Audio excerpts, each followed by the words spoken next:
What is going on, everybody? Poison here, and I'm really sorry that it took so long to get this episode out. You know, all the parties over the weekend, Independence Day, my birthday.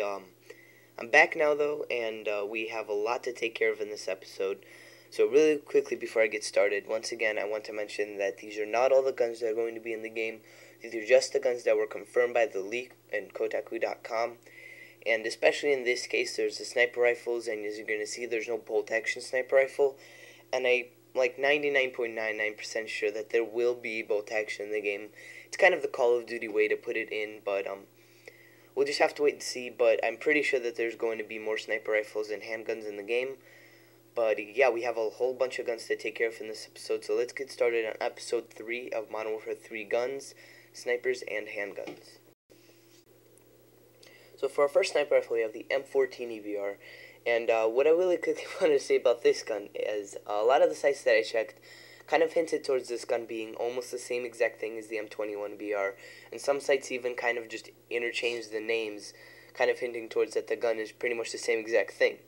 So if anyone knows anything on that topic, please hint me towards that, because I have no idea. But what I really wanted to talk about this gun is that it's one of the only sniper rifles that has usable iron sights. And if you notice, in Modern Warfare 2, you could look at the M21 EBR, and you could see even with the scope attached, the iron sights are still there. And they're very similar to the M14 in Black Ops, so I'm not really sure if that has any correlation. But now moving on to the real-life specifications. It has a very light sniper rifle, weighing in at only 11 pounds, which is pretty light for a sniper. And it has two different clip size, being either 10 or 20. Now, I'm not sure if that's with extended mags, Call of Duty, kind of switching over to Call of Duty.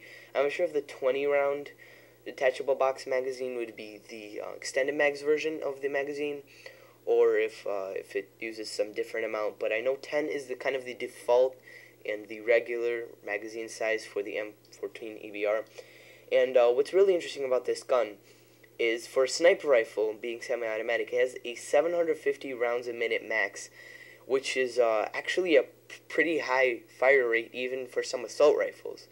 So if you have perhaps a modded controller or a really fast trigger finger, you could use this gun as an assault rifle and get some really, really nice hip-fire sprays. And that's one thing that this gun is really known for, is being a very kind of versatile gun, not really being used as a sniper, as it's used as an assault rifle in a lot of cases, being kind of close quarters, and you use more than one bullet to kill a person. So I'm not really sure, once again, what to look forward from this gun. I'm probably going to use it just because I really like sniping in Call of Duty, but I'm just going to have to wait and see. So for our second sniper rifle, we have the M82, more commonly known as the Barrett 50 cal. And the only reason I really call it an M82 is because Barrett 50 cal pretty much is saying a 50 caliber sniper manufactured by Barrett. So that's not really specific, and the most correct way to really refer to this gun is the Barrett M82, but that really doesn't matter. What I really wanted to talk about is the real-life specifications of this gun. So really quickly comparing it to the M14 EBR, you saw the weight being about 11 pounds. On the M82, the weight is over 30 pounds, which is insane for any gun, unless you're using some kind of minigun. But another thing about this gun is that it uses 50 caliber bullets, as you see in the title of the gun. And 50 caliber bullets are just about the length of your middle finger, if not bigger, and the width of about two of your fingers. So this bullet, if it hits someone perhaps in the hand or their foot, it would pretty much knock the entire limb off of their body, and that would kill them from blood loss or from excruciating pain. So the only reason you didn't see it doing this in Call of Duty is because if they actually used the real-life tendencies of the sniper in Call of Duty, it would be one of the most overpowered snipers ever to hit the franchise. So they definitely nerfed it, comparing it to real life, and I'm sorry about that. That was my baby brother fooling around downstairs. But another thing about this gun is it has an effectiveness range of about 1,800 meters, which is about 6,000 feet, and this is over a mile. So this 50 caliber bullet, just this like block flying at you from over a mile away, once again saying that this gun is one of the most powerful machines ever to be created, and props to Barrett for inventing this thing, because this is definitely very powerful.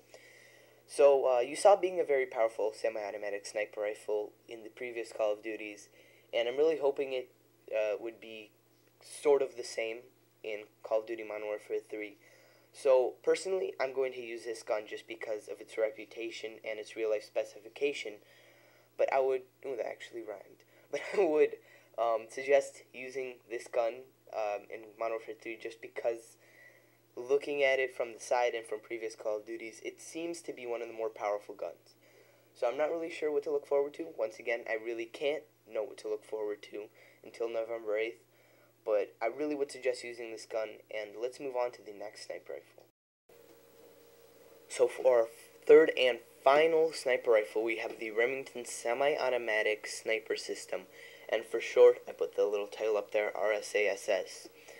So what we can see about this gun, once again, it's a semi-automatic sniper rifle, and we don't at the moment know what bolt-action sniper rifle Infinity Ward is going to give us. We're just going to have to go wait and see until November 8th, but I'm almost positive that we're going to have at least one bolt-action sniper rifle in Call of Duty Modern Warfare 3.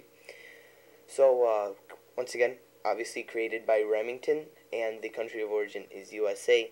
And now going to the real-life specifications of the gun, we see this being a .308 caliber, which is not as big as the .50, but still a very large bullet, and not as large as the Barrett 50 cal.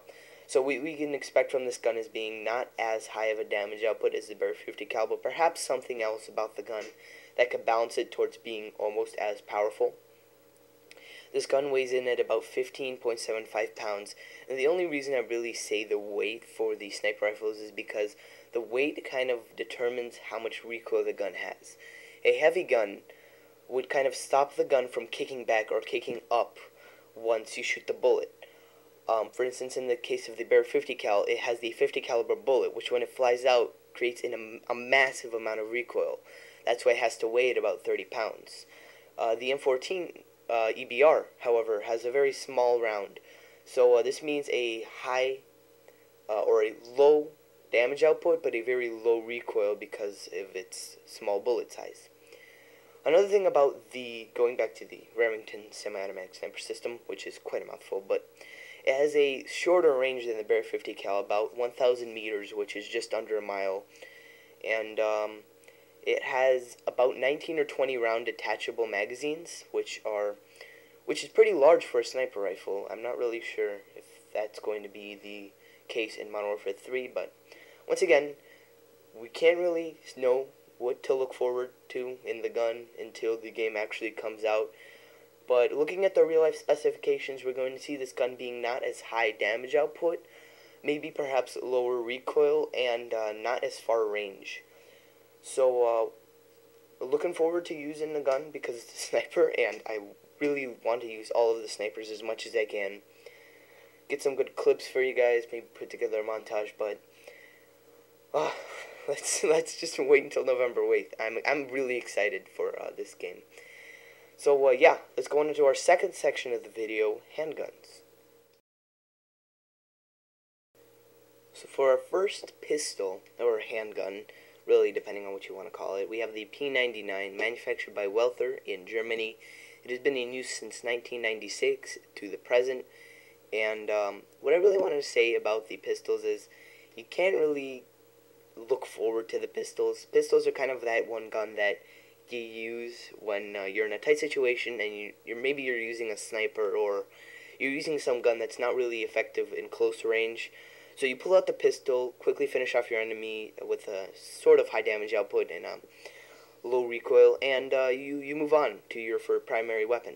So the pistols are the only true secondary weapons that we're going to see as far as non-powerful. We're going to have the shotguns. I'm not really sure if they're going to be primaries or secondaries, but you can really see the shotguns being something very useful where the pistols you cannot.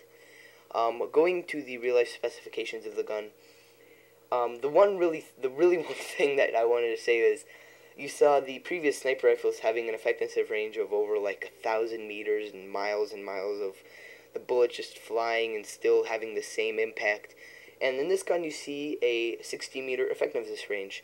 So once again reminding, not a good idea to try to get cross-map no scopes with a pistol. Not really a good idea, not really going to happen unless you're in playing hardcore.